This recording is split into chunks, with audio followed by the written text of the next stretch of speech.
कल से ही अपने उसी चीज़ को कंटिन्यू करते हैं आगे, ठीक है, कि अपन ने जो वेरियस अपनी जो सॉल्युबिलिटी है, सॉल्युबिलिटी के बारे में अपन पढ़ा था, वेरियस जो हमारे सॉल्युबिलिटी के ऑब्जेक्टिव्स थे उसके बारे में अपन ने बात करी थी, उसी चीज़ को अपने कंटिन्यू करते हुए पढ़ते हैं, ठीक है। कल तक अपन ने डिग्री ऑफ सैचुरेशन के बारे में कंप्लीटली बात कर रही थी कि डिग्री ऑफ सैचुरेशन अपने किस तरीके से देखते हैं, हमारा जो सुपर सैचुरेटेड सोल्यूशन होता है, अनसैचुरेटेड सोल्यूशन होता है या सैचुरेटेड सोल्यूशन होता है, एक्चुअल में इन तीनों चीज़ों के अंदर फ़र्क क्या होता है।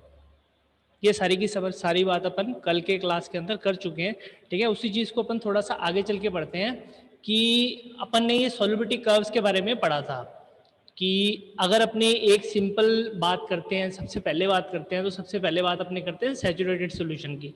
तो इसके अंदर अपन ने एक चीज़ देखी थी कि अपन ने सैचुरेटेड सॉल्यूशन बना लिया। सैचुरेटेड सॉल्यूशन बनाने के बाद जो अगर अपने टेम्परेचर का डिफरेंस डालते हैं, टेम्परेचर को कम कर देते हैं, ज़्यादा कर देते हैं, तो किस तरीके से अगर टेम्परेचर को बढ़ाने के बाद वो जो हमारा सैचुरेटेड सॉल्यूशन था, वो हमारा सैचुरेटेड सॉल्यूशन अनसैचुरेटेड सॉल्यूशन की फॉर्म के अंदर चेंज हो जाता है। एग्जैक्ट में क्यों हो जाता है, ये मैं आपको दोबारा बता देता हूँ यही चीज़, ठीक है, कि कुछ डाउट आए थे मेरे पास इस चीज़ के रिगार्डिंग कि एक्चुअल में ऐसा क्यों होता है। अपने एक टाइम के लिए अपने सैचुरेटेड सॉल्यूशन बनाते हैं। सैचुरेटेड सॉल्यूशन की अपन ने डेफिनेशन पढ़ी थी सबसे पहले कि जितने सोल्यूट के पार्टिकल, जितने सॉल्वेंट पर हमारा जो पर्टिकुलर सॉल्वेंट है उसको जितने सोल्यूट के पार्टिकल चाहिए अपने अंदर डिसोल्व करने के लिए, जितनी उसके पास जगह है, अगर इस चीज़ को रॉ लैंग्वेज में बोले, ठीक है, उतने सोल्यूट के अगर अपने पार्टिकल्स उसके अंदर मिक्स कर देते हैं, that mean it will be called क्या, सैचुरेटेड सॉल्यूशन उसको बोला जाएगा। सैचुरेटेड सॉल्यूशन बोलने के बाद अपने उसका टेम्परेचर, अगर उसका सैचुरेटेड सॉल्यूशन बनाने के बाद उसका टेम्परेचर अपने क्या कर दिया, इंक्रीज कर दिया। इंक्रीज कराने के बाद क्या हुआ, जो हमारा सॉल्वेंट था, सॉल्वेंट के अंदर जो उसके बॉन्ड थे, एक्चुअल में वो बॉन्ड क्या होने लगे, ब्रेक होने लगे। बॉन्ड ब्रेक होने लगे तो एक्चुअल में मोर स्पेस, वहां पे ज्यादा स्पेस आ गया। ज्यादा स्पेस आ गया मतलब क्या है कि अब वो और सोल्यूट भी अपने अंदर ऑक्यूपाई कर सकता है, उसको भी वो अपने अंदर डिसोल्व करा सकता है। इसलिए वो सोल्यूशन किसके अंदर कन्वर्ट हो गया, वो सॉल्यूशन कन्वर्ट हो गया अनसैचुरेटेड सॉल्यूशन के अंदर। और वाइस वर्सा अगर अपने उसके टेम्परेचर को कम कर देते हैं, तो कम करने की कंडीशन के अंदर क्या हो रहा है, जो देखो यहाँ पे देख रहा है, इसको सुपर सैचुरेटेड लिख रहा है कि अगर अपने मिक्स करने के साथ साथ अपने उसके टेम्परेचर को अगर कम कर देते हैं, तो कम करने के साथ साथ जो सॉल्वेंट के आपस के पार्टिकल्स हैं उनके बीच में इंटरेक्शन हो जाता है और वो ही आपस में बॉन्ड हो जाते हैं, बाउंड हो जाते हैं। तो एक्चुअल में जिनका स्पेस सोल्यूट को अपने साथ बाउंड करने की बजाय वो आपस में बाउंड हो गए, इसलिए अब जो सोल्यूट के पार्टिकल हैं उसके साथ एग्जैक्ट बाउंडिंग अगर उसके साथ है वो नहीं हो सकती, तो वो किस कैटेगरी में चले गए, वो सुपर सैचुरेटेड सॉल्यूशन की कैटेगरी के अंदर चलेगी, ठीक है। इसी चीज की अपने थर्मोडायनेमिक स्टडी की अगर अपने बात करते हैं, ठीक है, तो इस स्लाइड के अकॉर्डिंग ये क्या लिख रहा है ये अपने बताते हैं, that A thermodynamic solubility of a drug in this solvent is the maximum amount of the most stable crystalline form that remain in solution in a given volume of solvent at a given temperature and pressure under equilibrium condition। इसी चीज को अब मैं क्या है कि आपको थोड़ा सा इसको अपने बोलते हैं ना कि इसको ब्रेक डाउन करके इसी लाइन को आपको समझाने की कोशिश करते हैं, दैट ए थर्मोडायनेमिक सॉल्युबिलिटी, किसी भी चीज की, किसी भी ड्रग की थर्मोडायनेमिक सॉल्युबिलिटी एक पर्टिकुलर ड्रग की किसके अंदर, एक सॉल्वेंट के अंदर, इज द मैक्सिमम, सबसे ज्यादा होगी, मैक्सिमम होगी, कब होगी, ठीक है, amount of the most stable crystalline form, जब उसकी मोस्ट स्टेबल कौन सी फॉर्म, crystalline form, that remain in a solution, एक सॉल्यूशन के अंदर वो रहेगी, किस कंडीशन में रहेगी, in a given volume of solvent, एक गिवन वॉल्यूम ऑफ सॉल्वेंट की प्रेजेंस के अंदर, under a fix temperature and under a fix pressure. Temperature की पहले अपन ने बात कर ली थी, अब यहाँ पे चल के टेम्परेचर के साथ साथ किसकी बात आने लगी, प्रेशर की बात भी आने लगी। रॉ लैंग्वेज के अंदर इसी लाइन का मतलब आपको दोबारा बता देता हूँ कि एक थर्मोडायनेमिक्स जो अपने बात करते हैं सॉल्युबिलिटी की, किसकी सॉल्युबिलिटी, एक ड्रग की सॉल्युबिलिटी किसके अंदर, एक सॉल्वेंट के अंदर, ठीक है, किस कंडीशन में मैक्सिमम होगी, तब मैक्सिमम होगी कि जब उसकी मोस्ट क्रिस्टलाइन जो फॉर्म है रिमेन इन दी सॉल्यूशन, एक सॉल्यूशन के अंदर रहे, ठीक है, in the given temperature and pressure, एक पर्टिकुलर गिवन टेम्परेचर के ऊपर और एक पर्टिकुलर प्रेशर के ऊपर, ठीक है। Equilibrium involves a balance of energy of the three interaction against each other. यहां पे इस सॉल्यूशन के अंदर अपने को तीन तरह के इंटरेक्शन देखने को मिलते हैं। पहला इंटरेक्शन तो होता है सॉल्वेंट का सॉल्वेंट के साथ, सबसे बेसिक जो फर्स्ट इंटरेक्शन हमें देखने को मिलेगा वो मिलेगा सॉल्वेंट का इंटरेक्शन सॉल्वेंट के साथ। मतलब अगर अपने पानी के अंदर किसी चीज को घोलने की कोशिश कर रहे हैं, वाटर के अंदर या एक्वस चीज के अंदर, अपने लिक्विड के अंदर किसी चीज को डिसॉल्व करने की कोशिश कर रहे हैं, तो वहां पे जो एक्वस आपस में है, जो वाटर के मॉलिक्यूल आपस में जो जुड़ के बॉन्ड बनाएंगे, अगर अपने फॉर एग्जांपल, ये बात तो अपने बेसिकली सभी जानते हैं कि हमने वाटर लिया, वाटर के अंदर किसी चीज को मिक्स करने की कोशिश कर रहे हैं, उस कंडीशन के अंदर अगर अपने वाटर का टेम्परेचर कम कर देते हैं तो एक्चुअल में क्या होगा, कम करने के साथ साथ जो वाटर के आपस के बॉन्ड है वही बाउंड हो जाएंगे। बाउंड होने के बाद सिंपल सी चीज है, वो किस फॉर्म में कन्वर्ट हो जाएंगे, वो कहीं ना कहीं पे सॉलिड फॉर्म के अंदर कन्वर्ट होना स्टार्ट हो जाएंगे। ये बेसिक एग्जांपल अपने घरों के अंदर भी देखते हैं, ठीक है।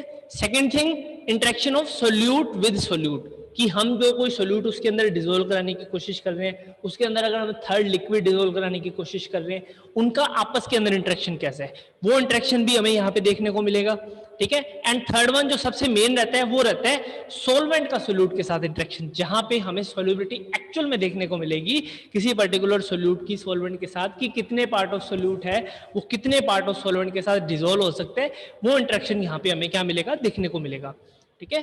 इसी चीज को अपने नेक्स्ट लेके चलते हैं, इसी चीज के बारे में बात करते हैं, इसको थोड़ा सा पिक्चरली फॉर्म के अंदर बात करते हैं कि सॉल्युबिलिटी एक्चुअल में होती किस तरह से है, कि सॉल्युबिलिटी हमें किस तरीके से देखने से मिलती है, ठीक है। ये जो आपके सामने ये जो फर्स्ट जो ये वाली चीज है, फर्स्ट जो आपको पिक्चर दिखाई दे रही है, इसके अंदर क्या है कि ये बता रहा है कि एक मिनट, कि ये बता रहा है एक सॉल्वेंट के बारे में बता रहा है कि एक सॉल्वेंट के अंदर, ठीक है, एक सॉल्वेंट के अंदर क्या हो रहा है कि सॉल्वेंट के अंदर जो उनका इंट्रामोलिकुलर बॉन्ड है वो कहीं ना कहीं पे सबसे पहले क्या होंगे, ब्रेक डाउन होगा।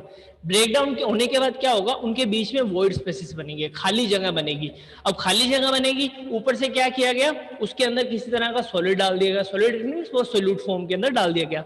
तो सोल्यूट फॉर्म के अंदर डालने के बाद एक्चुअल में क्या होगा कि दूसरी जो ये स्टेप है वहां पे हमें क्या है, हमने जो ऊपर से बल्क डाला है, हमने जो ऊपर से उसके अंदर जो सोल्यूट डाला है, वो सोल्यूट क्या करेंगे, ये जो छोटे पार्टिकल्स आपको दिख रहे हैं, ये छोटे पार्टिकल्स उस सॉल्वेंट के पार्टिकल के साथ अटैच होने की कोशिश करेंगे।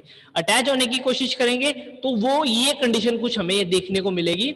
ये सारा की सारा क्या है, हाइपोथेटिकली पिक्चरल फॉर्मुलेशन यहाँ पे दिखाया गया है, ऐसा नहीं है कि एक्चुअल में एक सोल्यूशन के अंदर ऐसा ही हो रहा है। ये पिक्चरल फॉर्म के अंदर, ये बिल्कुल आपको समझाने के पर्पज से ये पिक्चर बनाई गई है सारी की सारी, ठीक है।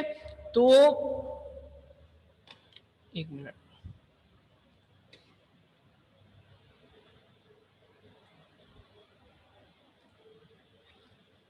तो दूसरे ये आपको किस तरह का स्टेप मिलेगा कि जो हमारा सोल्यूट है वो हमारे सॉल्वेंट के साथ कहीं ना कहीं पे हमें इंटरेक्शन शो करने लग जाएगा, हमें उसका इंटरेक्शन दिखने लग जाएगा। और तीसरी स्टेज के अंदर क्या हो रहा है कि जो हमारे ये वाले पार्टिकल्स थे, ठीक है, ये वाले पार्टिकल्स ये वॉइड स्पेसिस के अंदर चले जाएंगे। ये देखो तीर के निशान से आपको मैं ये चीज दिखा रहा हूँ, ठीक है। इसको मैं थोड़ा सा कलर चेंज कर देता हूँ, ये आपको, ये देखो ये जो पार्टिकल्स थे, ये जो हमारे सॉल्वेंट के अंदर वॉइड स्पेसिस बन रहे थे, उनके वॉइड स्पेसिस के अंदर जाके ये पार्टिकल्स टिक गए।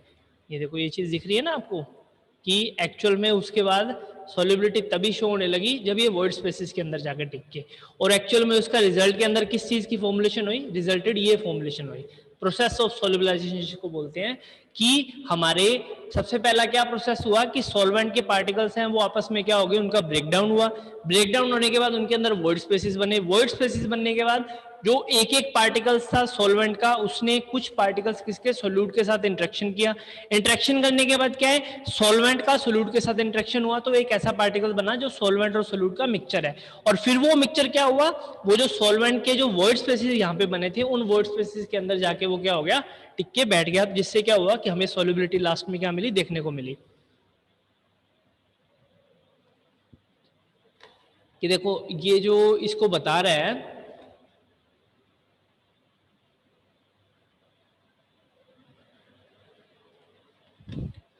ये स्टेप भी वही बता रहा है कि hole open with solvent, solvent के अंदर होल ओपन हो रहे हैं। सेकंड स्टेप के अंदर one molecule of solid break away from the bulk, bulk से वो टूट के किसके साथ अटैच हो रहा है, हमारे सॉल्वेंट के पार्टिकल के साथ अटैच हो रहा है। And third one that is the solid molecule is enter into the solvent hole, जो होल खाली स्पेस बना है, वॉइड स्पेस बना है, उसके अंदर वो जाके क्या हो रहा है, अटैच हो रहा है,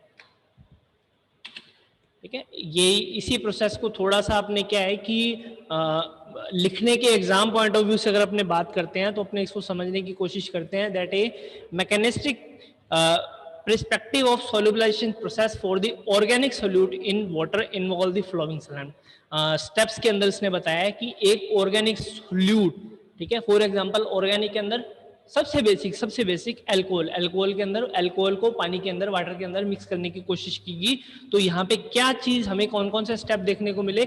सबसे पहला हमें स्टेप देखने को मिला breakdown of solute intramolecular bond. Solute के साथ जो इंट्रैक्शन था, सोल्यूट के साथ जो पार्टिकल इंट्रैक्शन था, वो इंट्रैक्शन सबसे पहले टूटा। दूसरे केस के अंदर क्या हो रहा है कि breakdown of solvent intramolecular bond, हम किसी तरह का फोर्स लगाया, उसको मिक्स करने की कोशिश करी, उस कंडीशन के अंदर क्या हुआ कि जो सॉल्वेंट और सॉल्वेंट के पार्टिकल्स थे एक्चुअल वो भी अंदर से टूटने लग गए, उनका भी ब्रेकडाउन होने लग गया। फिर थर्ड थिंग जो आपको लास्ट स्लाइड के अंदर बताई, that formulation of cavity in this solvent phase large enough to accommodate the solute molecules, यानी कि जो सॉल्वेंट और सॉल्वेंट के मॉलिक्यूल्स हैं उनके बीच में वॉइड स्पेस पैदा हो गया, जिससे कि क्या होने लग गया कि जो सोल्यूट है, सोल्यूट पार्टिकल्स उसके अंदर आके मिक्स हो जाए, मर्ज हो जाए, बैठ जाए वहां पे उस पोजीशन के ऊपर जाके। ठीक है, next thing is transfer of solute into the cavity of solvent phase. Solvent phase के अंदर जो कैविटी है, उस कैविटी के अंदर वो चीज जाके मिक्स हो गई, भर गई वहां पे जाके। And last one that is the formation of this solute and solvent bond, solvent के बॉन्ड का और हमारे सोल्यूट के बॉन्ड का आपस में क्या होने लग गया, फॉर्मेशन हो गया, वो अटैच हो गए, वो बाउंड हो गए, और लास्ट में क्या होने लगी, वो चीज उसके अंदर क्या होगी, मर्ज होगी, सोल्युबलाइज होगी।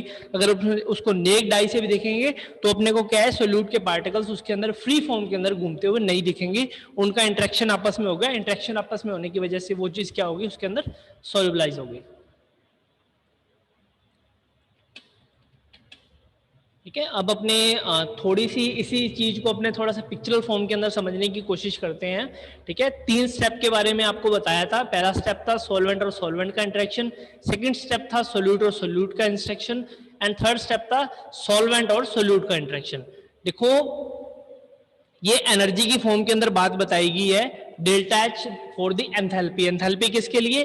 1 का मतलब पहले स्टेप के लिए, 2 का मतलब सेकंड स्टेप के लिए, एंड थर्ड का मतलब थर्ड स्टेप के लिए। 3 स्टेप यहाँ पे हो रहे हैं। लिक्विड सॉल्वेंट हमने लिया, सॉल्वेंट का क्या है, उससे एनर्जी बाहर निकली, यहाँ पे देख रहे हैं ना कि spread out of this solvent, solvent अपने आप में स्प्रेड आउट हो गया, लूज हो गया।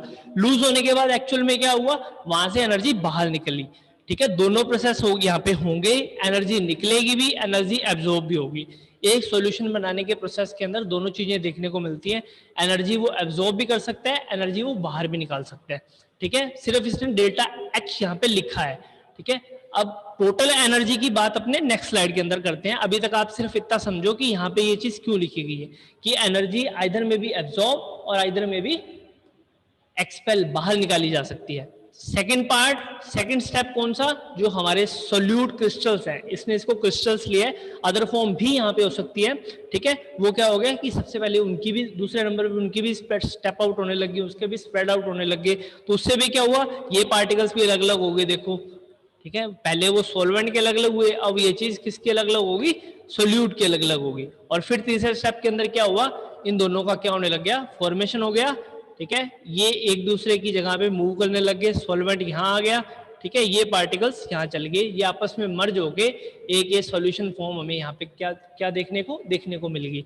ठीक है, ये टोटल एनर्जी है डेल्टा एच ऑफ सॉल्यूशन, एक सॉल्यूशन की टोटल एनर्जी। ठीक है, डेल्टा H1 जहाँ पे हमारे जो सॉल्वेंट है उनका क्या हो गया था, स्प्रेड आउट हो गए थे। डेल्टा H2 के अंदर क्या हो रहा है कि हमारे जो सोल्यूट के क्रिस्टल थे वो स्प्रेड आउट हो गए थे।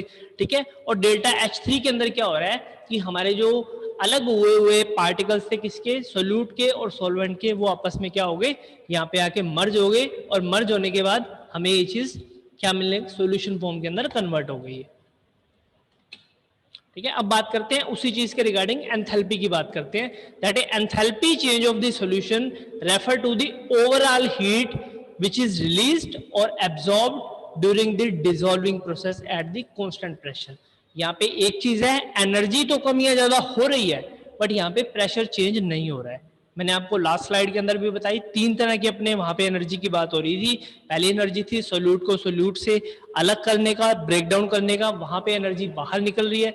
दूसरी जगह पे हो रहा था जो सॉल्वेंट है, सॉल्वेंट आपस में ब्रेक डाउन हो रहा है, उनका बॉन्ड्स टूट रहे हैं, वहां पे भी एनर्जी बाहर निकल रही है। थर्ड स्टेप के अंदर क्या हो रहा है कि जो सोल्यूट के टूटे हुए पार्टिकल्स हैं और जो सॉल्वेंट के टूटे हुए पार्टिकल्स हैं वो आपस में क्या हो रहे हैं, मिक्स हो रहे हैं, तो वहां पे भी क्या हो रहा है, एनर्जी बाहर निकल रही है। ठीक है। बट अगर इसका वाइस वर्सा करके देखें, जो हमारा सोल्यूट था और हमारा जो सॉल्वेंट था, उन दोनों के पार्टिकल्स को जब ब्रेक किया गया तो वहां पे एनर्जी लगाई गई, सर पर्टिकुलर एनर्जी वहां पे लगाएगी। मतलब आपने उसको प्रेशराइज सर तरीके से घोलने की कोशिश करी, ठीक है। घोलने की कोशिश करने के बाद एक्चुअल में क्या हुआ, जब ने उसको प्रेशराइज किया, मतलब हमने उसको कहीं ना कहीं पे उस चीज को क्या करने की कोशिश करी, हीट देने की कोशिश करी। हीट देने की कोशिश करी, एक्चुअल में उनका ब्रेकडाउन हुआ, किसका, सोल्यूट के पार्टिकल्स का भी और सॉल्वेंट के पार्टिकल्स का भी। और लास्ट में क्या हुआ, जब दोनों की मर्जिंग हुई तो दोनों चीजें मर्ज होने के बाद क्या थी, आपस में गर्म थी पहले से ही, ठीक है। उनको एनर्जी मिली हुई थी, एनर्जी मिली होने की वजह से वो टूट चुके थे। टूटने के बाद एक्चुअल में वो क्या हो गए, आपस में जाके बॉन्ड हो गए, और बॉन्ड होने के बाद वो आपस में क्या, एनर्जी अपने आप से एक्सक्रीट आउट करने लगे, बाहर निकालने लगे, ठीक है। लास्ट सेकंड लाइन के अंदर ये क्या कह रहा है, the enthalpy of solution can neither be positive, ठीक है, और नेगेटिव। जो एंथैल्पी है ना तो वो पॉजिटिव होगी ना नेगेटिव होगी, जो नेट शेल रहेगा वो लास्ट में जाके क्या रहेगा, बराबर रहेगा, ठीक है। The enthalpy of solution is commonly referred by delta H. ये चीज तो एक सिंपल आप बताने के पर्पज से है कि उसको अपने किससे डिनोट करते हैं, डेल्टा एच से डिनोट करते हैं, सर ठीक है। तो इस चीज के बारे में एक्सक्यूज अपन मी ने सर कंप्लीटली अब आपको बता दिया मैंने, ठीक है। सॉल्युबिलिटी के बारे में बता दिया, सॉल्युबिलिटी क्या होती है, ठीक है, उसके वेरियस डेफिनेशंस के बारे में बता दिया, सॉल्युबिलिटी प्रोसेस के बारे में बता दिया, ठीक है। Saturation, unsaturated, super saturated solutions क्या होते हैं उनके बारे में बता दिया कंप्लीटली, ठीक है। उसके प्रोसेस के बारे में बता दिया, डिग्री ऑफ सैचुरेशन के बारे में बता दिया, सॉल्युबिलिटी कर्व्स के बारे में बता दिया, और लास्ट में चल के उसकी एंथैल्पी के बारे में बता दिया, ठीक है। ये था इसका जनरल इंट्रोडक्शन। बाकी की सारी बातें अपने किस में करेंगे, नेक्स्ट क्लास के अंदर करेंगे।